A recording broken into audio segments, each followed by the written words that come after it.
59వ అధ్యాయం శ్రీకృష్ణుడి ద్వారకా ప్రవేశం.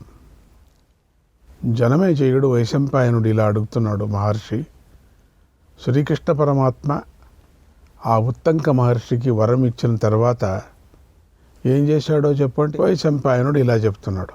ఓ జనమేజయ, శ్రీకృష్ణుడు తర్వాత సాత్వికితో కలిసి చాలా వేగంగా రథంలో ద్వారకా నగరానికి వెళ్ళాడు. వెళ్ళే దారిలో జరిగిన కథ ఇది. ఆయన దారిలో సరస్సులను, నదులను, అడవులను, పర్వతాలను దాటి అందమైన ద్వారకను సమీపించాడు. మహారాజా, ఆ సమయంలో రైవతక పర్వతం మీద గొప్ప ఉత్సవం జరుగుతోంది. అక్కడికి శ్రీకృష్ణుడు సాత్వికతో కలిసి వెళ్ళాడు. ఆ పర్వతం నానా రూపాలు గల విచిత్రరత్నమయ శంఖాలతో అలంకరించబడి ఉంది. అందమైన బంగారు మాలికలతో, పూల మాలికలతో, వస్త్రాలతో, కల్పవృక్షాలతో ఆవరించబడి శోభిస్తోంది. ఓ రాజా, మునిగణాలతో మేరు పర్వతం శోభించినట్లుగా ద్వారకావాసులతో ఆ పర్వతం ఎంతో దర్శనీయంగా ఉంది. ఆ సమయంలో దేవతలు, గంధర్వులు, మహర్షులు అదృశ్య రూపంలో అక్కడికి వచ్చి శ్రీకృష్ణుడిని స్తుతించసాగారు. శ్రీకృష్ణుడు వారందరి చేత పూజింపబడుతూ తన భవనాన్ని ప్రవేశించాడు. సాత్యకి తన భవనంలోకి వెళ్ళాడు. అప్పుడు శ్రీకృష్ణుడిని అందకులు, వృష్ణుడు ఎదురు వెళ్ళి స్వాగతం పలికారు. శ్రీకృష్ణుడు వారందరినీ తగిన విధంగా గౌరవించాడు. వారి క్షేమం తెలుసుకున్నాడు. తర్వాత దేవకి, వసుదేవులకు నమస్కరించి సంతోషించాడు. వారు శ్రీకృష్ణుడిని ప్రేమగా కౌగిలించుకున్నారు. ఎన్నో రోజులైంది కదా చూసి, అందుకని చక్కని మాటలతో కృష్ణుడికి ఆనందం కలిగించారు. తర్వాత శ్రీకృష్ణుడు చుట్టూ వృష్ణి వంశీయులు చాలా దగ్గరగా కూర్చున్నారు. వచ్చిన తర్వాత మంచి మంచి మాటలాడి చల్లగా మంచి మాటలే చెప్పాలి, కానీ వస్తూనే చాడీలు చెప్పటం, వస్తూనే టెన్షన్ పెట్టడం కాదు. ఎందుకన్నా వచ్చాం అట్లే అదే బండిలో వాపస్ వెళ్ళిపోతారు చాలామంది. వచ్చేయి ఎందుకరా వచ్చానని చెప్పేసి. ఆ తర్వాత తండ్రి అయిన వసుదేవుడు మహాభారత యుద్ధాన్ని గురించి శ్రీకృష్ణుని అడిగాడు. శ్రీకృష్ణుడు ఆ యుద్ధం గురించి అంతా చెప్పాడు. అన్నాడు వైశంపాయనుడు. శ్రీకృష్ణాయ పరమాత్మనే నమః. 60వ అధ్యాయం. వసుదేవుడు శ్రీకృష్ణుని ఇలా అడిగాడు. కృష్ణ, నేను ప్రతిరోజు మాటల సందర్భంలో కొందరు చెబుతూ ఉండగా పరమ అద్భుతమైన మహాభారత సంగ్రామాన్ని గురించి కొద్దిగా విన్నాను. అప్పుడంతా చారులు లేక వేరే వాళ్ళు చెప్పటం ఇట్లా కొద్దిగా వినవచ్చు, అంతేగాని లేకపోతే దివ్య దృష్టితో చూడాలి అంతే, తప్పితే ఎవరైనా చెప్పితే వినాలి. ఇప్పుడు అట్లా కాదే, అక్కడ ఏం జరిగినా ఇక్కడ తెలిసిపోతుంది ఒక్క క్షణంలో. చూడని వాడే పాపిష్ఠుడు అనే విధంగా ఉంది ఇప్పుడు. అట్లా ఉంది ప్రపంచమంతా ఇప్పుడు తెలుస్తుంది. అందుకే పెద్ద ప్రాబ్లం ఇప్పుడు వచ్చింది మనకు. ఇప్పుడు నాకు ఆ కౌరవ పాండవుల యుద్ధం గురించి చెప్పు. అది ఎలా జరిగింది? నువ్వే ఆ యుద్ధాన్ని ప్రత్యక్షంగా చూశావు, నీకే దాని స్వరూపం బాగా తెలుసు. కాబట్టి ఆ భారత సంగ్రామాన్ని యథాతథంగా చెప్పు అన్నాడు. అప్పుడు శ్రీకృష్ణుడు మహాభారత యుద్ధాన్ని సంక్షిప్తంగా చెప్పాడు. తర్వాత సుభద్రకు, ఉత్తరకు, అభిమన్యుడి వధను గురించి చెప్పి ఓదార్చాడు. అదే ముఖ్యమైనటువంటి ఘట్టం. శ్రీకృష్ణాయ పరమాత్మనే నమః. 62వ అధ్యాయం. ఇక మొత్తం ఇక్కడ పితామహుడు విచారణ కానీ ఇవన్నీ కూడా వ్యాస భగవానులు ఇక్కడ మళ్ళీ ప్రారంభం చేసుకుంటే మొత్తం మహాభారతమే చెప్పాలి. మళ్ళీ యుద్ధకాండం మొత్తం ఎందుకో సంక్షిప్తంగా చెప్పారు అంతంతే. ధర్మాత్ముడైన వసుదేవుడు కుమారుడి మాటలు విన్నాడు. మొత్తం శోకం విడిచిపెట్టి అభిమన్యుడికి చేయవలసిన శ్రాద్ధ దానాలను యథావిధిగా ఇచ్చాడు. తర్వాత శ్రీకృష్ణుడు తన తండ్రికి చాలా ఇష్టమైన మనుముడు ఆయన. తనకు మేనల్లుడైనటువంటి అభిమన్యుడికి చేయవలసిన సంస్కారాలను కూడా చేశాడు. 60,000 మంది విప్రులకు షడ్రసోపేతమైన భోజనాలు పెట్టించాడు. వారికి వస్త్రాలను ఇచ్చాడు. ఆ విప్రులకు ధనాశ తీరేంతగా ధనాన్ని దానం చేశాడు. ఇంకా కావాలంటే ఇచ్చాడు అందరికి కూడా. శ్రీకృష్ణుడు బంగారాన్ని, గోవులను, శయ్యలను, వస్త్రాలను సమృద్ధిగా ఇస్తూ ఉంటే ఆయనను విప్రులు ఆశీర్వదించారు కూడా. ఇలా బలరామకృష్ణులు సాత్యకి కూడా అభిమన్యుడికి తగిన విధంగా శ్రాద్ధ విధులను చేశారు. అందరూ ఎంతో బాధపడ్డారు. వారికి శాంతి కలగలేదు. అలాగే వీరులైన పాండవులు కూడా హస్తినాపురంలో అభిమన్యుడు లేకపోవటంతో అశాంతి చెందారు.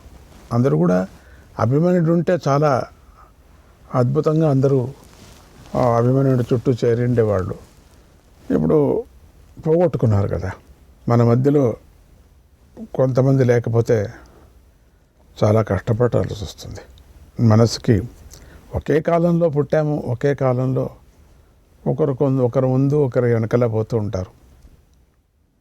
అనేక కారణాల వల్ల యముడు తన దగ్గరికి పిలుచుకుంటాడు జనాన్ని.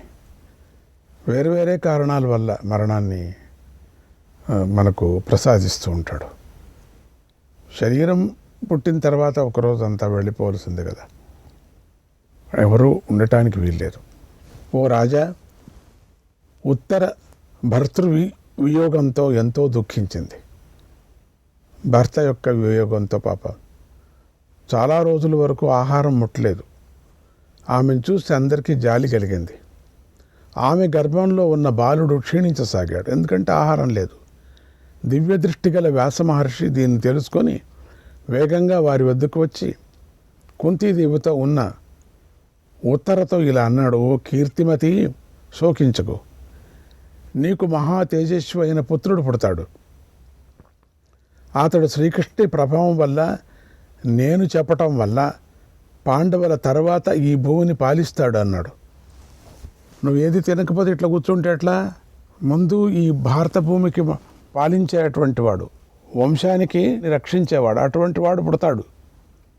నువ్వేది తినకపోతే ఇట్లా యోచన చేస్తుంటే ఏం ప్రయోజనం? తర్వాత వ్యాస మహర్షి ధర్మరాజు వింటూ ఉండగా అందరినీ సంతోషపెడుతూ అర్జునుడితో ఇలా అన్నాడు: ఓ శత్రునాశక, నీకు మహామేధావి, మహాభాగ్యశాలి అయిన మనుముడు పుడతాడు. అతడు సముద్రం వరకు గల ఈ సమస్త భూమిని ధర్మానుసారంగా పాలిస్తాడు. కనుక శోకించకు. వీరుడైన అభిమన్యుడు తన పరాక్రమంతో జయించాడు. అక్షయమైన దేవలోకాలకు వెళ్ళాడు. కనుక నువ్వు కానీ ఇతర కురు వీరులు కానీ విచారపడకూడదు. ఈ సమయంలో మీరెవరు ఏడ్చకూడదు అన్నాడు. అలా తాతగారైన వ్యాసమహర్షి చెప్పగా ధర్మాత్ముడైన అర్జునుడు పాపం శోకాన్ని విడిచి సంతోషించాడు. తాతగారు చెబుతూనే చాలా సంతోషపడ్డాడు. అప్పుడు జనమేజయ, అతడే నీ తండ్రి. జనమేజయుడికి చెప్తున్నాడు, అతడే నీ తండ్రి. అతడు ఆ ఉత్తర గర్భంలో శుక్లపక్ష చంద్రుడిలాగా అభివృద్ధి పొందాడు. తర్వాత వ్యాసమహర్షి ధర్మరాజును అశ్వమేధ యాగం చేయమని ప్రోత్సహించి వెళుతున్నాడు. ఆ సందర్భంలో అశ్వమేధ యాగం చేయనాయనా అని చెప్పాడు. నాయనా, అనంతరం ధర్మరాజు వ్యాసమహర్షి చెప్పిన ఉపాయం ప్రకారం ధనం తీసుకొని రావాలని నిశ్చయించుకున్నాడు అన్నాడు వైశంపాయన మహర్షి. శ్రీకృష్ణాయ పరమాత్మనే నమః. 63వ అధ్యాయం. వైశంపాయనుడు ఇలా చెప్తున్నాడు: ఓ జనమేజయ, ధర్మరాజు వ్యాసమహర్షి మాటలు విన్న తర్వాత సరైన సమయంలో భీమార్జునులను, నకుల సహదేవులను పిలిచి ఇలా అన్నాడు: ఓ మహావీరులారా, వ్యాసమహర్షి మహాత్ముడు. ఆయన ఆత్మీయతతో చెప్పిన మాటలను మీరు విన్నారు. భీష్ముడు, శ్రీకృష్ణుడు సమయానికి తగ్గట్టుగా ఇచ్చిన సలహాలను నేను ఇప్పుడు పాటించాలని అనుకుంటున్నాను. అలా చేయటమే ప్రస్తుత సమయంలోనూ భవిష్యత్తులోనూ మనకు మేలు చేస్తుంది. వ్యాస మహర్షి చెప్పినట్లుగా చేస్తే మనకు శుభం కలుగుతుంది. ఓ శ్రేష్ఠులారా, ఇప్పుడు ఈ భూమి మీద ధనం, రత్నాలు నాశనమైపోయాయి కనుక ఇప్పుడు మనకు ధనం అవసరం. మన దగ్గర ఉండే ధనం అంతా పోయింది కదా, మన దగ్గర ఉండే వజ్ర వైడూర్యాలన్నీ పోయాయి కదా, అన్నీ నాశనమైపోయాయి. మనం ఇప్పుడు మనకేమీ లేదు. మనకు ఈ రాజ్యం, ఈ పెద్ద భవనం తప్పితే ఇంకేముంది మనకు? ఆ మరుత్తుడి ధనం మనకు సరిపోతుంది. కథ విన్నాం కదా మరుత్తుడిది, హిమాలయాల దగ్గర గుట్టనే బంగారమని, అది తీసుకొని వస్తామని చెప్పాడు. అది తేవటానికి మనకు సామర్థ్యం ఉన్నది కదా, అనుకుంటే దాన్ని తేవటానికి ప్రయత్నం చేయండి. వ్యాసమహర్షి చెప్పినట్లు ధర్మానుసారం దాన్ని పొందటానికి పూనుకోండి. ఓ భీమసేన, నువ్వు ఈ విషయంలో మేమంతా వెళుతున్నాం, ధనం తీసుకురావటానికి హిమాలయానికి వెళుతున్నాం. వ్యాస భగవానుడు చెప్పిన ప్రకారంగా యజ్ఞం చేయటానికి కోసం వెళుతున్నాం కదా, తెలుసు కదా, యాత్ర కోసం వెళుతున్నాం. వాళ్ళతో పోరాడి తీసుకురావాలి మనం. నీ అభిప్రాయం ఏమిటో చెప్పు అని అడిగాడు. అప్పుడు భీముడు ధర్మరాజుకు నమస్కారం చేసి ఇలా అన్నాడు, ఓ మహాబాహు, వ్యాస మహర్షి చెప్పినట్లుగా చెయ్యటమే మంచిదని నాకు అనిపిస్తుంది. అక్కడి నుంచి ధనం తీసుకురావటమే మంచిది. నువ్వు చెప్పిందే నాకు నచ్చింది కనుక ఓ ప్రభు, మనం ఇప్పుడు మరుత్తడి ధనాన్ని కనుక పొందితే యజ్ఞం చక్కగా జరిగినట్లే అని నా అభిప్రాయం. యజ్ఞం బాగా చేయాల మనం. ఓ మహారాజా, మనం మహాత్ముడైన శంకరుణ్ణి శరణు పొందుదాం, ఆయనను తగిన విధంగా పూజిద్దాం. అక్కడ ఉన్న ధనాన్ని ఇక్కడికి తీసుకొద్దాం. కిన్నరులు భయంకరులు, వారు ఆ ధనాన్ని రక్షిస్తూ ఉంటారు. శంకరుడు ప్రసన్నుడైనప్పుడు కిన్నరులు కూడా మనకు ప్రసన్నులై అవుతారు కదా, వశమైపోతారు. శివుడు ఎల్లప్పుడూ ప్రసన్నం చిత్తం గలవాడు. బోలా శంకరుడు భక్తవత్సలుడు. భక్తులకు ఆయన అమరత్వాన్నే ప్రసాదిస్తూ ఉంటే ఈ బంగారాన్ని ప్రసాదిస్తాడని వేరే చెప్పాలా? ఖండితంగా ఇస్తాడు. పూర్వం వనంలో ఉన్న అర్జునుడికి శివుడు మహత్తర పాశుపతాస్త్రాన్ని, రౌద్రాస్త్రాన్ని, బ్రహ్మశిరోస్త్రాన్ని ఇచ్చాడు కదా. అలా అంటే ఆయన మనకు ధనం ఎందుకు ఇవ్వడు? ఇస్తాడు కదా. మనమందరం ఆయన భక్తులం కనుక ఆయన మనకు ప్రసన్నుడవుతాడు. నమశివాయ నమశివాయ. కౌరవనందన, ఆయన ప్రసాదం వల్లనే మనకు రాజ్యం వచ్చింది. నమశివాయ. అభిమన్యుడు మరణించినప్పుడు అర్జునుడు సైంధవుణ్ణి వధిస్తానని ప్రతిజ్ఞ చేశాడు. రాత్రి సమయంలో అర్జునుడు కృష్ణుడితో కలిసి శంకరుణ్ణి ప్రసన్నం చేసుకొని పాశుపతాస్త్రాన్ని పొందాడు. తెల్లవారగానే అర్జునుడు చూస్తూ ఉండగానే ఆ శివుడే యుద్ధంలో శత్రు సైన్యాన్ని శూలంతో సంహరించాడు.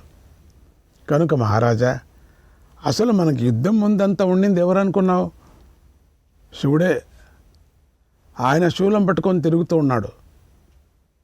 అది మనం అడిగాం, కృష్ణుడు చెప్పాడు కదా మహానుభావుడు అని. అందుకని ఆయన రక్షిస్తాడు, ఆయన దగ్గర ఉండేదంతా ఇచ్చేస్తాడు. బోలాశంకరుడు. వెళదాం మనం. కనుక మహారాజా, మహాధనుర్ధారులు, యుద్ధంలో నైపుణ్యం గలవారు, ద్రోణకర్ణాది వీరులు, అలాంటి వారితో ఉన్నటువంటి ఆ మహాకౌరవ సేనను మహేశ్వరుడు తప్ప ఇంకెవడు ఓడిస్తాడు? ఎవరూ ఓడించలేడు కదా అని చెప్పినట్టుగా ముందుతోటి తిరుగుతూనే ఉన్నాడు కదా. ఆయన అనుగ్రహం వల్లనే కదా నీ శత్రువులందరూ మరణించారు కదా. ఇప్పుడు ఈ అశ్వమేధ యాగాన్ని కూడా ఆ మహాదేవుడే పూర్తి చేస్తాడు, శివుడి మీద బరువై అన్నాడు. ఆ మాటలు విని ధర్మరాజు ఎంతో సంతోషించాడు. భీముడు చెప్పిన మాటలు. అర్జునుడు మొదలైన వారు అది సత్యమన్నారు. ఇలా పాండవులందరూ కూడా యాగం కోసం హిమాలయ పర్వతం వద్దనున్నటువంటి రత్నాలు తీసుకొని రావాలని నిశ్చయించుకున్నారు. అక్కడుండే ఆ బంగారాన్ని తీసుకురావటానికి వెళ్తున్నారు. ధ్రువనక్షత్రం రోజున సేనతో బయలుదేరాలని ముహూర్తం పెట్టుకున్నారు అందరూ కూడా. తర్వాత విప్రులు స్వస్తి వాచనం చేశారు. అంతకుముందే శివుణ్ణి పూజించి మోదకాలు, పాయసం, పండ్లు, అరిసెలతో ఆయనను సంతోషపెట్టారు.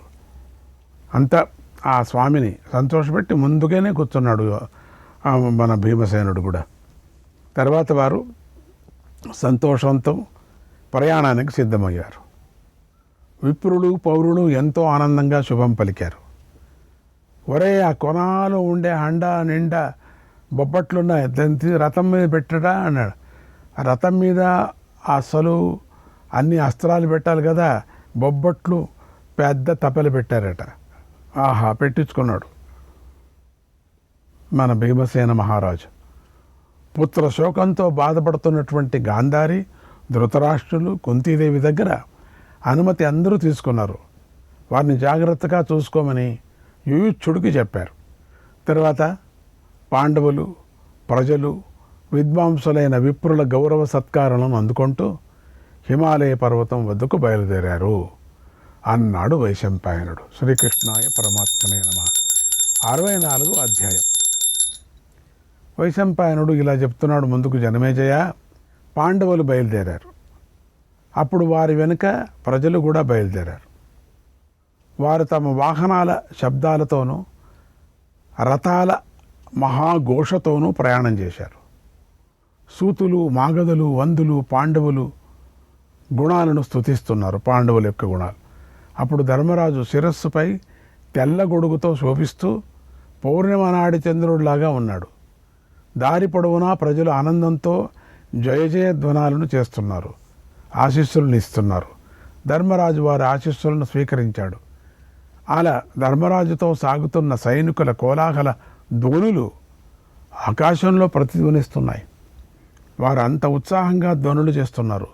జనమేజయ, ఇలా ధర్మరాజు అనేక సరస్సులను, వనాలను, ఉపవనాలను, పర్వతాలను దాటి మరుత్తుడి ధనం ఉన్న చోటికి వెళ్ళారు. అందరూ వెళ్ళాడు అక్కడికి. అక్కడ సమతలంగా సుఖకరంగా ఉన్నటువంటి ఒక ప్రదేశాన్ని చూశారు. అక్కడ ధర్మరాజు శిబిరాన్ని ఏర్పాటు చేసుకున్నాడు. తపస్సు, విద్య, ఇంద్రియ నిగ్రహం గల విప్రులతోనూ రాజపురోహితుడైనటువంటి దౌమ్య మహర్షిని ముందుంచుకొని సైనికులతో పాటు శిబిరంలో ఉన్నాడు. అనేక రాజులు, విప్రులు, పురోహితులు తగిన విధంగా శాంతి కర్మలను చేశారు. ధర్మరాజును ఆయన మంత్రులను మధ్యలో ఉంచుకొని వారిని అన్ని వైపుల నుంచి కాపాడారు. విప్రులు అక్కడ నిర్మింపజేసిన ఆ శిబిరంలో తూర్పు నుంచి పడమట వైపుకు, ఉత్తరం నుంచి దక్షిణ వైపుకు పోవటానికి 6 మార్గాలు ఉన్నాయి.